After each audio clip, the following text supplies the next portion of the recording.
Hey guys, welcome back to my channel.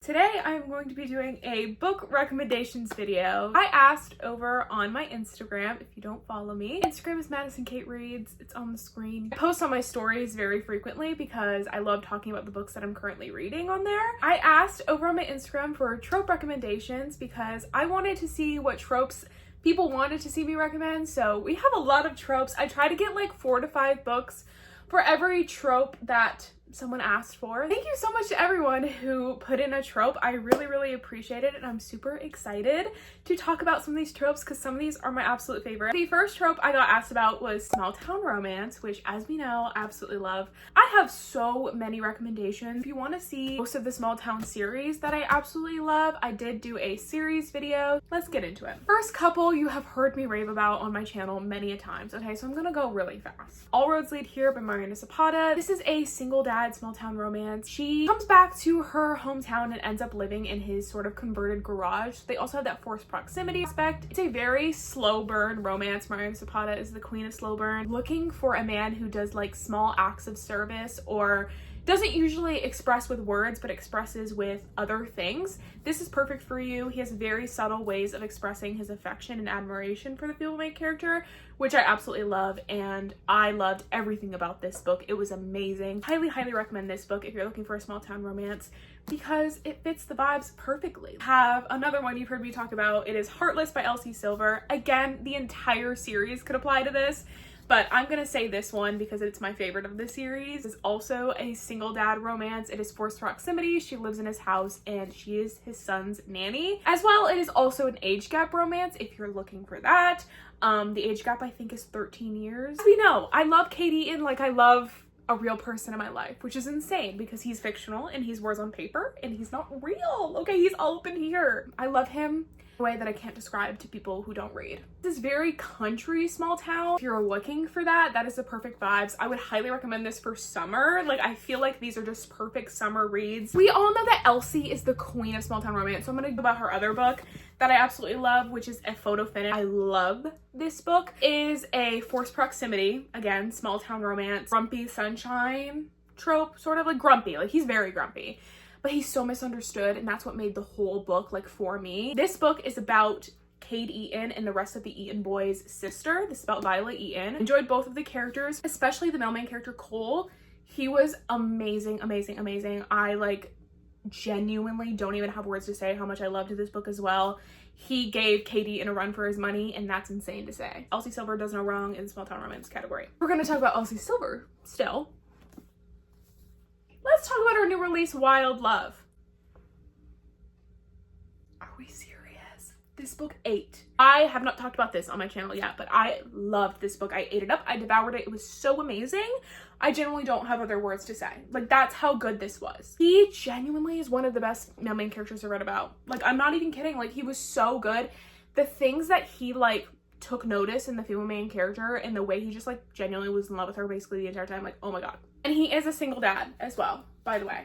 So there's just, Elsie Silver does something with a single dad that no one else can do. A small town romance that I do not hear anyone talk about enough is A Simple Wild by K.A. Tucker. I read this and really enjoyed it when I read it. I think I sobbed. This is about a girl who is from like the city. She lives a very city life, and she ends up going to this small town to visit her dad. That's where her dad lives, and she hasn't visited him in a long time, and there's circumstances that make her go there. As much as this is a romance, I would say that I didn't cry for the romance aspect. I cried for a certain aspect of her life that happened in this that was genuinely so heartbreaking and like made me want to sob, and it did. They're literally like in the middle of nowhere. I think they're in Alaska. Yeah, they're literally in Alaska. Talk about a small town romance. This is the epitome of that. That's it for the small town romance. Next, I got one for Reverse Grumpy Sunshine, which I really had to scour my bookshelves for this one. First one that really came to mind was Icebreaker by Hannah Grace. This is a college hockey romance. He is definitely a golden retriever boy. Like, Nate Hawkins is the epitome of that. I wouldn't say she's the epitome of grumpy, but I think she is the grumpy one in this relationship is what I would say. When I first read it, I really enjoyed this book. I had a fun time. It was really fun to me. And it was like kind of my introduction to hockey romance, which is kind of why I probably liked it so much, because we know I love hockey romance. Will I admit that the plot is sometimes lost in translation? Yes. Okay. But did I mind? No. You're gonna see the stack grow immensely. Broken Vow by Sophie Lark. This is the, I don't know, like 4th book in the Brutal Birthright series, something like that. She does not need anyone, but her family's in the mafia. So she gets a bodyguard, and the bodyguard is a little bit of a golden retriever. So they kind of have that dynamic. She like takes no BS. She's literally being hunted by an assassin, by the way. Probably why she's grumpy. She's being hunted by an assassin. The Risk by Elle Kennedy. He is definitely more playful than she is. Brenna is the child of the coach on the byeeeeeee hockey team, and Jake plays for the rival team of byeeeeeee. She's a little bit of a reverse Grumpy Sunshine. Not like entirely, but just like a little bit. This one we're gonna put for reverse Grumpy Sunshine, and we're also gonna put for the next trope, okay? Because it applies. Reckless by Elsie Silver, which is the 4th book in the Chestnut Spring series. And he is so like energetic, so everything. And she is very much like serious, like down to business, like knows what she wants. The next trope I got recommended was One Night Stand in Pregnancy. Now, this is the one trope I was specifically talking about that I have not read a lot of, but I have read some. And this is also in there. They have a one night stand and she falls pregnant, has a baby. I recommend this if you're looking for a one night stand pregnancy. It's kind of like a secret baby trope as well, if you can catch my vibe. That is the first book I read with a pregnancy trope, I'm pretty sure. I'm almost positive. I really need to read more pregnancy tropes to see if I like it. I don't know if I will, so don't hold a gun to my head. Next for pregnancy trope, I will say, is The Goal by Elle Kennedy. This is the 4th book in the Off Campus series. I was fully not expecting these college hockey romances to go into pregnancy, but it did. This follows Sabrina and Tucker. They have like a one night stand. She falls pregnant and they raise a child together. I loved it because this is my 2nd favorite book of the series. So good. Now for a one night stand that doesn't have pregnancy, I'm gonna do these two. Pucking Around by Emily Rath. This is a Why Choose hockey romance. She has a one night stand with one of the guys. This was a little lenient on the one night stand. The one night stand plays a big part in the plot a little bit and the connections with all of the characters. You don't see the one night stand, so maybe that's not valid, but we hear a lot about the one night stand. There is a novella about the one night stand, but I kind of would put it in one night stand. I don't know.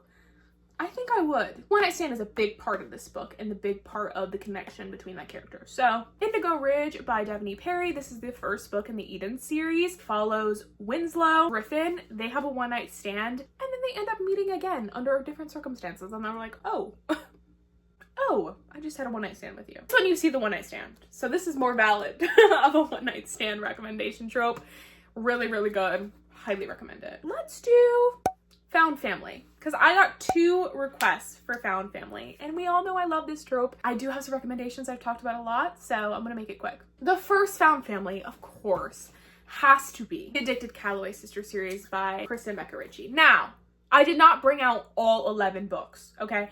If you want to know all of the books, these are all the books and the reading order, so that's that. I did not want to bring out all 11 books because that's a lot to put away, but I brought out the first 3. These are interconnected series. So one series is the Addicted series, which follows Lily and Lo, and the Calloway Sisters series follows Lily's sisters, Rose Calloway and Daisy Calloway. Both of those have 2 individual books, and Lily and Lo have 5 books. This series has my entire heart. It is very much a character-based series. You will not find a lot of plot in these. Of course there's plot points, of course there's important stuff that goes on in this, but it's very character based. You will just fall in love with the characters and genuinely believe these characters are real.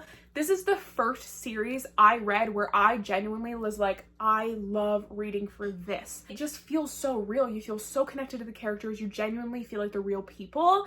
And that's like, this is the first series that actually devastated me to finish reading. When you find a series like that, it is so special that authors can make you feel like these are real people, and that is genuinely what this series did. All of the characters find a new appreciation and love for each other, and it's just so good. And you really see their journeys, and you end up being so proud of them, even though they're not real people. Like, but it's so good. Like, so this is my #1 found family trope. It is completely worth reading. The next one is like very much similar to the Addicted Calloway. It is the Boys of Tolman series by Chloe Walsh. Finding 13, Keeping 13. This follows the same couple, Johnny and Shannon. Saving 6 and Redeeming 6. This follows the same couple, Joey and Aoife. Joey is Shannon's brother. Taming 7, the newest release, which follows Claire and Gibbsy. Check the trigger warnings for this book because it deals with some very heavy topics, especially relating to Shannon and Joey's home life. Very character-based. You will think that these characters are real,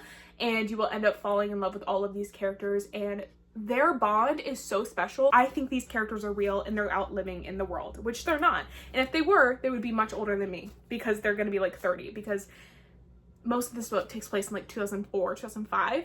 Hello! I was born in 2004, which is crazy. Cannot wait to talk about this book in my reading wrap up for this month. I have some thoughts. Last series I'm going to recommend for Found Family, again, I talk about in every video, so I'm going to make this really quick. Are we shocked? Are we literally shocked? It is The Losers Duet by Harley LaRue. Dare, which is a novella, Losers Part 1 and Losers Part 2. The Found Family of this is so good. I constantly feel myself wanting to just be rereading these books. I never want to not be in this universe. If I had the time, I would have reread this series probably 5 times since. Very character-based. We sort of see their journeys reconciling with each other and slowly like uncovering their feelings and admitting those feelings. If you're looking for spicy, darker romance, this is it for you. Harley LaRue as a writer is amazing. I love them so much. So I will not talk about these anymore because I talk about them in every video. We're gonna do fake dating. 2 people, I think, asked me for fake dating, so I think I have 6 here, which is more than I have for other ones, I think. First one, of course, has to go to The Right Move by Liz Tomford. This is the second book in the Windy City series. It's fake dating with forced proximity because she lives in his apartment. Also, best friend's brother trope. Best friend's brother is the one for... Like, Indy could sing that song and scream it from the rooftop. Of course, we know that Ryan Shea is one of my top book boyfriends because of the way he treats Indy and the things that he does for Indy.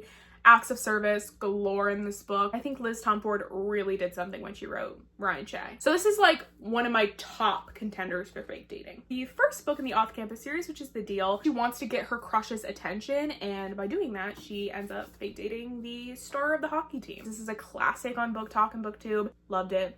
Garrett Graham. Hi sir. Hi sir. The Fake Out by Stephanie Archer. Another hockey romance. Not a boss employee, but she works for the company that he plays on, and he's a player, obviously. Her ex ends up joining the team that she is working for, and they want to make him jealous. They end up fake dating, but little does she know is that he's been in love with her the entire time.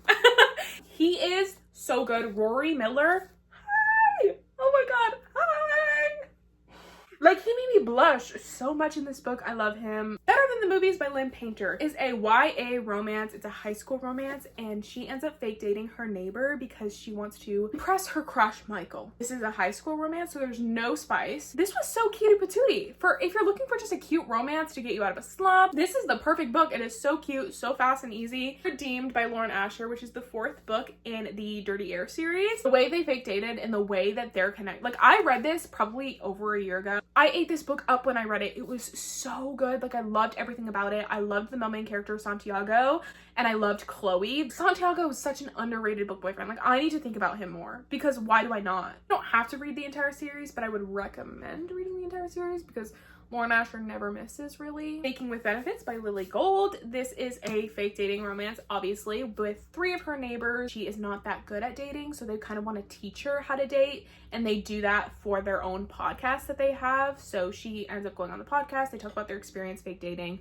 all of that. If you're looking for like a longer romance with Why Choose in it, this is it for you. Now, we're gonna get to one that I'm sure a lot of people are waiting for. Enemies to Lovers. Yes! Who's been waiting for this one? The Sinners Duet. There Are No Saints and There Is No Devil by Sophie Lark. Now, if you know anything about me or if you watch my dark romance reading video, I did not like these books. I'm here to recommend them because you could, okay? We all have different tastes of reading. You do need to read this one in order to read this one. They really wanted to kill each other, or he wanted to kill her. People recommend these books based on this scene, so I'm gonna say it. Someone tries to kill her. She's dying on the side of a road. He sees her, the male main character, by the way, sees her and steps over her body. Does not help her. So, safe to say he really doesn't give an F about her, so they really don't like each other. Like, said he would kill her, so he really doesn't like her. But then obviously they fall in love and stuff like that happens. So it is an enemies to lovers. If you want a dark romance, this is very dark romance, check the trigger warnings. Most of these are dark romance that I'm going to be talking about for enemies to lovers, so check the trigger warnings. But this one, very much dark romance. Back on Sophie Lark, we have Brutal Prince by Sophie Lark. This one, again, they try to kill each other. But this one, I liked it. This is a forced marriage trope. There's strawberries on the cover because she knows he's allergic to strawberries. He eats strawberries before they kiss at their wedding and he like passes out. He retaliates, which I'll let you figure it out. Sophie Lark has the best illustrations in these books. So it's so good. Another dark romance one where they try to kill each other is The Predator by Runix. This is a recent read of mine and I had so much fun. He said, when you die, it'll be because of me. And I ate it up! Something about these enemies to lovers where you see them slowly start to crack though. Like you start to see the cracking of their bad boy exterior where you're like, oh my god, I love you so much! She also tries to kill him multiple times. So she also retaliates. Good for her. Sinners Anonymous by Soam Sketcher. Very much forbidden as well. I think he really disliked her for most of this book. And so I would say they're enemies. Really entertaining. If you're looking for a really fun read, I will say this is fun to read. Very interesting to read. And then a fantasy recommendation. Of course, I have to talk about this book when we talk about enemies to lovers. It's Powerless by Lauren Roberts. I don't want to spoil the end, but there is another trope that comes after the lovers part. And then we start to see them slowly open up. We start to see things progress. We start to see them say things that make me giggle. Like, this literally has a knife to the throat scene. I'm not kidding.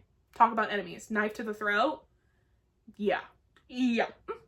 I didn't put any like rom-com enemies to lovers because now that I've read actual enemies to lovers, those are not enemies to lovers. Next, I'm going to do friends to enemies to lovers. This is a very specific trope. I do have some books. Every Summer After by Carly Fortune. They were childhood friends. They sort of fell out of contact and fell out of friendship because of some reason.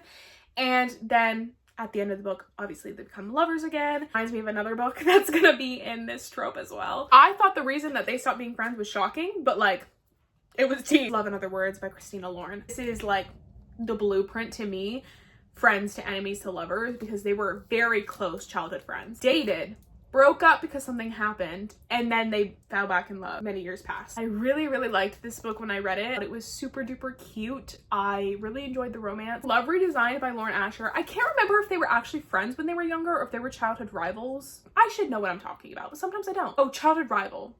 So maybe they weren't friends. Maybe I'm lying to you. I did get asked for a trope that's childhood rivals to lovers, so this is the one I would recommend. I guess it's not friends to enemies to lovers, like I thought it was.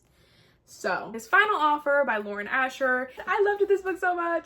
Callahan, he was the very funny brother, and then he had a very serious background to him, like backstory, and I was like, last one is Friends to Lovers. The first one is Powerless by Elsie Silver. This is the third book in the Chestnut Spring series. This is like childhood friends to lovers. They grew up together. She runs away on her wedding day and he takes her and he's like, let's go on a road trip, bestie.